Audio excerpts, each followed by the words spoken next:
and fellow student athletes. It's a tremendous honor to be here at the University of Texas and participate in the wonderful 2016 Black Student Athlete Summit. Ironically, even though, the color orange around here is a different shade, I'm accustomed to, it definitely feels like home, so I'm definitely honored and thankful to be here. As the video shared, I am Joshua Dobbs.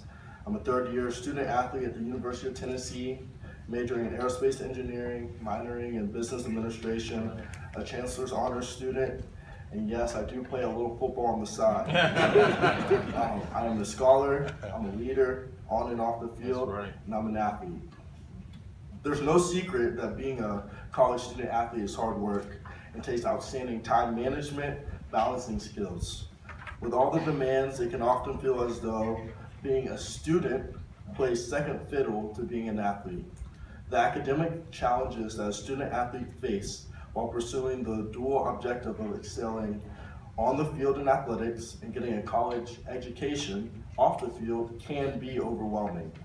Like all college students, we student athletes must balance our academic life, social life, and family time.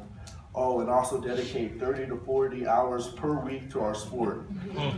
We have to divide our time between classes, homework, practices, conditioning, treatments, team meetings, position meetings, film study, and traveling for games, and the list goes on. Sometimes being a collegiate athlete can seem to inherently contradict the goal to achieve academic success. It may sound impossible, but I promise you it's not. Lyrics as Jack Kinder wrote, which is one of my favorite quotes. It states, "High achievement always takes place in the framework of high expectations."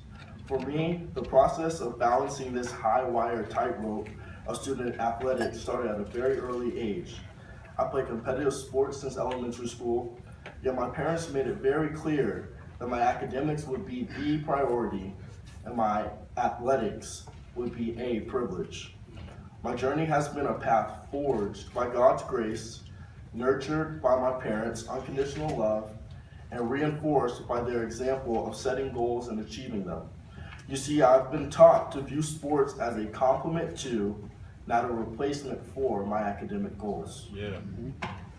So when I personally considered the proposition, how to be successful both on and off the field, 4 recommendations immediately came to mind, and I would like to share those. First recommendation, have a plan B. Every college student has a dream. For those of us who are athletes, those dreams usually include playing at the next level professionally. For many student athletes, that may be plan A, and there's nothing wrong with that. The reality, however, is that fewer than 5% of all college athletes will compete professionally after leaving college. So this means we need to make time for plan B for what happens if the athletic career ends at the college level of competition. This does not mean we have to drop athletic pursuits altogether. It just means we should pay enough attention to the student part of our student athlete status to be ready for whatever opportunities present themselves after college. Second recommendation, we cannot just be passive participants in the pursuit of our goals. Rather, we must be active agents in the whole process. So manage your brand. Signing on to be a college athlete automatically projects us into the spotlight, not only on the field, but off the field. We are the faces of our universities, and our actions reflect our institution and our sport both positively and negatively. Many fans cannot give you the full name of a university president, chancellor, and with all due respect, the athletic directors. However, if you offer them $1,000. However, I bet if you ask them about their star cornerback or wide receiver, they could give you the full name, hometown, and stats for the past 3 seasons. This is why we have to make good decisions, especially when it comes to alcohol, drugs, and especially social media.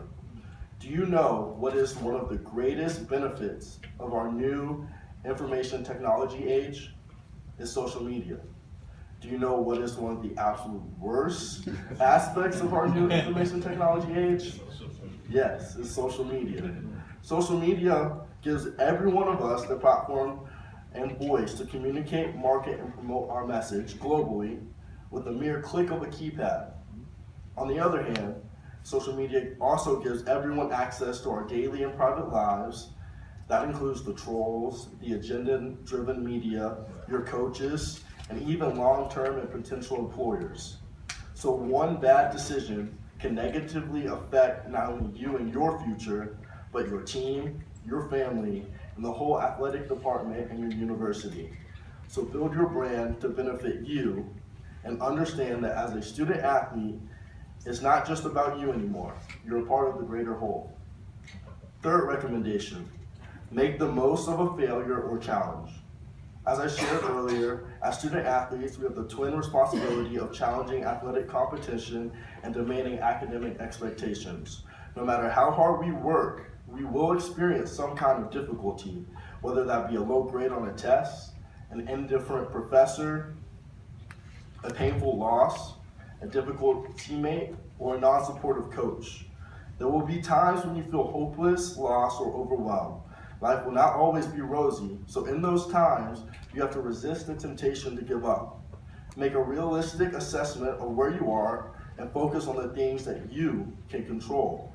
But more importantly, never let anyone tell you you can't do something. No matter the obstacle, never lose faith or your hope. Don't let someone else's judgment define your personal goals, because we each have the ability to move beyond our circumstances. And fourth and final recommendation, plan for life.